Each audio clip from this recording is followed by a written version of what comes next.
નમસ્કાર મિત્રો, વેલકમ. આજે આપણે શું સમજીશું?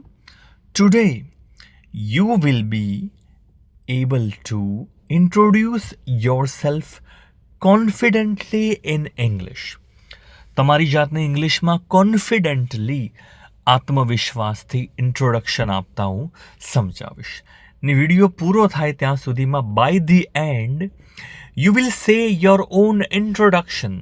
તમે તમારું ઇન્ટ્રોડક્શન ચોક્કસથી કહી શકશો ઇઝીલી, વિધાઉટ ફેર. કોઈ પણ પ્રકારના ફેર વગર, કોઈ પણ પ્રકારના ફેર એટલે કે બીક વગર તમે આ તમારું ઇન્ટ્રોડક્શન પરિચય ચોક્કસથી આપી શકશો.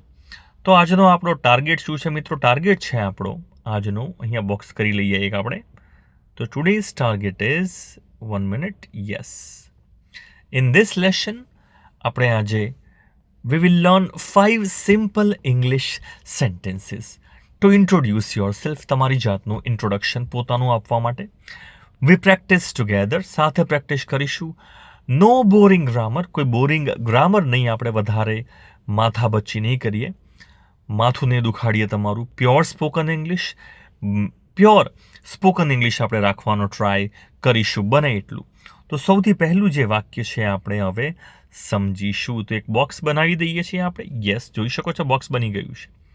ફર્સ્ટ સેન્ટેન્સ તમારે બોલવાનું છે જેમ કે માય નેમ ઇઝ. સિમ્પલ વાક્ય છે, મારું નામ. તમે નામથી શરૂઆત સૌથી પહેલાં તો કરશો. તો માય નેમ ઇઝ, ધારો કે તમારે કહેવું છે Vishal. My name is Vishal. My name is Amit. જો છોકરો છોકરી કોઈ ફરક નહીં પડે. માય નેમ ઇઝ કરીને તમારે બોલવાનું છે. My name is Radha. My name is Rita. Repeat after મી, મારા પછી બોલવાનું છે. બોલો, માય નેમ ઇઝ, જે પણ નામ તમારું છે બોલવાનું છે. એકવાર ફરીથી, once more. My name is Amit. તો તમારે તમારું નામ અમિત છે તો બોલવાનું હવે ચોક્કસથી આવડશે. ચલો, આના પછી નેક્સ્ટ વાક્ય છે સેકન્ડ સેન્ટેન્સ. હવે આપણે સમજીએ. તો પહેલાં તો બોક્સ કરી લઈશું એક. જોઈ શકો છો બોક્સ સરસ મજાનું બની ગયું છે. તો સેકન્ડ સેન્ટેન્સ, બીજું વાક્ય, આઈ એમ ફ્રોમ. જે પણ તમારું ગામ કે શહેર છે લખવાનું છે. એક્ઝામ્પલ, ઉદાહરણ આપેલું છે નીચે. તમે કહેશો, ધારો કે આઈ એમ ફ્રોમ અહેમદાબાદ. અમદાવાદ છે તો આપણે એવું લખીશું, આઈ એમ ફ્રોમ અહેમદાબાદ. સુરત છે, આઈ એમ ફ્રોમ સુરત. બરાબર છે. તો નાઉ યોર ટર્ન, તમારો વારો છે. બોલો, આઈ એમ ફ્રોમ, જે પણ જગ્યા છે, આઈ એમ ફ્રોમ. તમે ક્યાંથી આવો છો એ અહીંયા લખવાનું છે. બરાબર છે, ચોક્કસથી. ચલો, થર્ડ સેન્ટેન્સ, ત્રીજું વાક્ય આપણે હવે બનાવીએ છીએ. બોક્સ સૌથી પહેલાં તો આપણે બનાવી લઈશું જેથી આપણને ખબર પડે. ચલો, બોક્સમાં સૌથી પહેલાં તમે શું છો? તમે વિદ્યાર્થી છો, તમે શું લખશો? I am a student. I am a student. તમે શિક્ષક છો તો શું લખશો? I am a teacher. ધારો કે તમે વેપારી છો, કે વસ્તુની લે વેચ કરો છો મોટા પાયે, તમે શું લખશો? I am a trader. જે પણ વ્યવસાય છે, બેંકમાં કામ કરો છો, ધારો કે તમે ક્લર્ક છો, આઈ એમ અ ક્લર્ક. બરાબર, આ રીતે વાક્ય બોલવાનું છે. રિપીટ કરો. ચલો, આઈ એમ અ સ્ટુડન્ટ. આ રીતે વાક્ય, ત્રીજું વાક્ય આવડવું જોઈએ કે તમે વિદ્યાર્થી છો કે તમારો કે વ્યવસાય છે, એના વિશે વાત કરી શકાય છે. Next, if you want to tell your age. તમારે તમારી ઉંમર કહેવી છે કોઈને. ધારો કે તમારે કહેવું છે કે હું 28 વર્ષનો છું. તમે લખશો, I M 28 years old. I M 28 years old. હું 28 વર્ષનો છું. મારી ઉંમર 28 વર્ષની છે.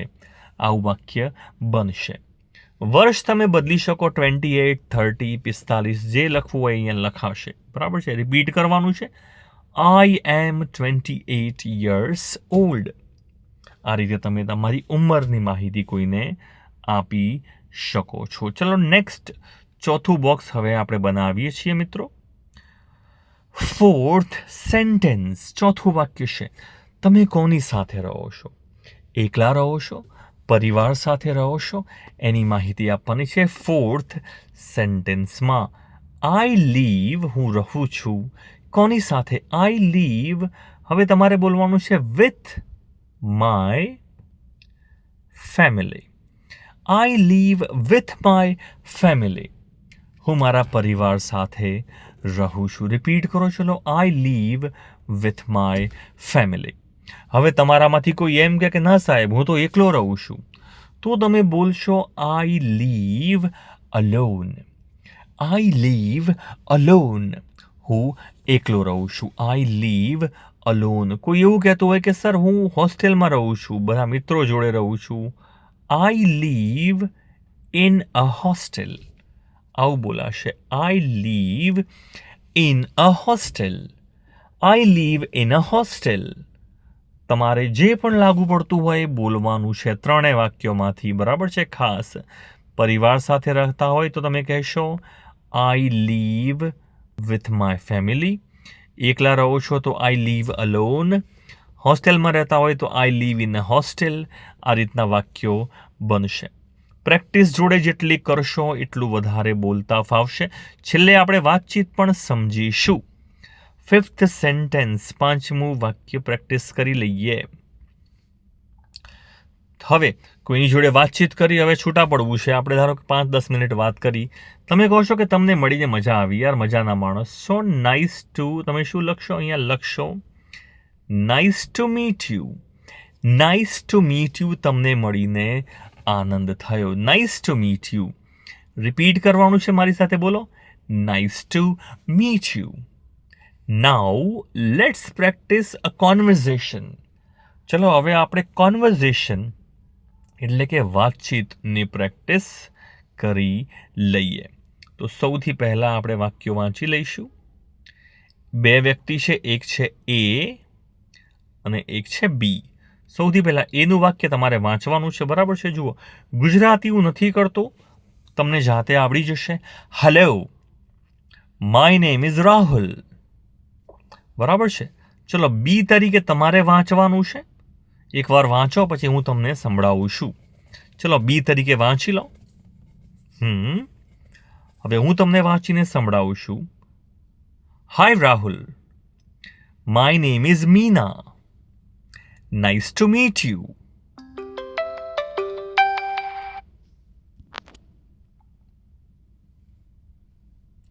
હવે નેક્સ્ટ ફરીથી વાતચીત આપણે સમજીએ છીએ.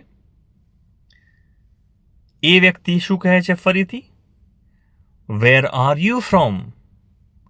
બી કહે છે આઈ એમ ફ્રોમ સુરત. અને તમે એન્ડ યુ? એ કહે છે I am from Vadodara. I am a teacher. તમે શું કરો છો? What do you do? તો બી વ્યક્તિ શું કહે છે? I am a student. I live with my family. તો આ રીતની વાતચીત તમે ચોક્કસથી સમજી શકો છો. બોલવાની પ્રેક્ટિસ જોડે જોડે કરવાની છે. તમારો પોતાનો હવે તમારો વારો છે. તમારે શું કરવાનું છે? વિડીયોને થોડી વાર થોભાવવાનું છે અને આ જે અહીંયા લખેલું છે એમાં તમારે તમારા શબ્દો મૂકીને આ વસ્તુ બોલવાની છે, કમેન્ટમાં લખવાની છે. હવે તો ઘણા લોકો ગભરાઈ જશે. ડોન્ટ વરી, ગભરાવાની કોઈ જરૂર નથી. ભૂલ પડે ટેન્શન ના લો. If you make a mistake it's okay. Speak confidently. જેટલું કોન્ફિડન્ટલી આત્મવિશ્વાસથી બોલશો એટલું આવડશે. તો જેટલા પણ લોકો અહીંયા સુધી પહોંચ્યા છે મિત્રો, તમને ખાસ કહી દઉં છું, વેલ ડન. વેલ ડન, ખૂબ જ સરસ કર્યું છે. Today you introduce your self in English. Remember, જેટલી પણ તમે પ્રેક્ટિસ કરો છો, પ્રેક્ટિસ ઇઝ અ કી. જેટલું વધારે બોલશો, the more you say the sentences, the more natural you will sound. જેટલું વધારે બોલશો એટલું નેચરલી, એકદમ સરળતાથી તમે ઇંગ્લિશ બોલી શકશો. તો થેન્ક્સ ફોર વોચિંગ.